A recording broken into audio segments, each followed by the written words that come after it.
ఏపీలో CM seat అయితే ఖాళీగా లేదన్నది తెలిసిందే. ముఖ్యమంత్రిగా 4వసారి రికార్డు సాధించి మరీ చంద్రబాబు చైర్లో ఉన్నారు. మరి ఈ సమయంలో సీఎం ఎవరు, బాబు తరువాత వారసుడు ఎవరు, ఈ చర్చలు ఎందుకు జరుగుతున్నాయన్నది నిజంగా ఆశ్చర్యం కలిగించే పరిణామమే. ఇది ఎలా మొదలైందంటే, ఈ నెల 8న విశాఖ ప్రధాని నరేంద్ర మోడీ రాక సందర్భంగా బాబు, పవన్ మోడీతో పాటు ఫ్లెక్సీల మీద లోకేష్ ఫోటోలు కనిపించినప్పటి నుంచి అని అంటున్నారు. ఆ తర్వాత ఉప ముఖ్యమంత్రి లోకేష్ అని ఒక క్యాంపెయిన్ టీడీపీ నుంచి కొన్ని రోజులు సాగింది. దాని మీద అధినాయకత్వం అలర్ట్ అయ్యి ఆదేశాలు జారీ చేసింది. ఆయన సీనియర్ నేతలు దీని మీద మాట్లాడుతూనే ఉన్నారు. ఇంతలో సినీ ప్రముఖుడు తన సొంత యూట్యూబ్ ఛానల్లో వర్తమాన రాజకీయాలు విశ్లేషించే తమ్మారెడ్డి భరద్వాజ్ అయితే తనకు ఒక కల వచ్చిందని, అందులో సీఎం పవన్ కళ్యాణ్ అని, లోకేష్ ఉప ముఖ్యమంత్రిగా అయ్యారని చెబుతూ రాజకీయ సంచలనానికి తెరతీశారు. దీని మీద అంతా మాట్లాడుకునే పరిస్థితి ఏర్పడింది. అసలు అలా జరిగే వాతావరణం ఉందా అన్నది కూడా చర్చకు వస్తోంది.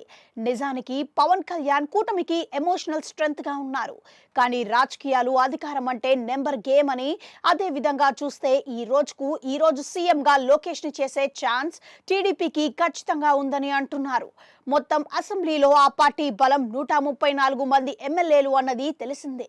అయితే నెంబర్ ఉంటే సరిపోతుందా అన్నది కూడా చిక్కు ప్రశ్న. పొత్తులో ఉన్న మిగిలిన పార్టీలు కూడా కలిసి రావాలి. అలా చూస్తే కేంద్రంలో అధికారాన్ని చెలాయిస్తూ పెద్దన్నగా ఉన్న బీజేపీ అనుమతి కూడా కావాలని అంటున్నారు. బీజేపీ ఈ విషయంలో తొందరపడద్దు కాబట్టి లోకేష్ కి ఉప ముఖ్యమంత్రి అన్నది కూడా ప్రస్తుతానికి ఆగిందని అంటున్నారు. ఇక పవన్ ఛాన్సెస్ విషయానికి వస్తే, ఆయన సీఎం కావాలంటే వచ్చే ఎన్నికల్లో కూటమి పొత్తులో ఉంటూనే పెద్ద సంఖ్యలో సీట్లు కోరాలి. అవన్నీ గెలిచి కూటమిలో సంఖ్యాపరంగా బలంగా ఉంటే అప్పుడు సీఎం పోస్టు షేరింగ్ కోరవచ్చని అంటున్నారు. అంటే ఈ టర్మ్ లో కుదరదు అని అంటున్నారు. అదే విధంగా నారా లోకేష్ విషయంలో చూసుకున్నా 2029 ఎన్నికల్లో పొత్తులో అన్ని పార్టీలు ఉండి ఇదే తీరున మంచి నెంబర్తో సీట్లు గెలవాలి. అందులోనూ మెజారిటీ సీట్లు టీడీపీకి ఉంటే అప్పటికి లోకేష్ కి సీఎం ఛాన్స్ ఉంటుందని అంటున్నారు. అంతే తప్ప ప్రస్తుతానికైతే చంద్రబాబే సీఎం అని, ఆయన సీటు ఈ టర్మ్ లో కుదిపే సీన్ ఉండదని అంటున్నారు. కలలు ఎవరు ఎలాగైనా కనవచ్చు, కానీ గ్రౌండ్ రియాలిటీ ఎప్పుడూ వేరేగా ఉంటుందని అంటున్నారు.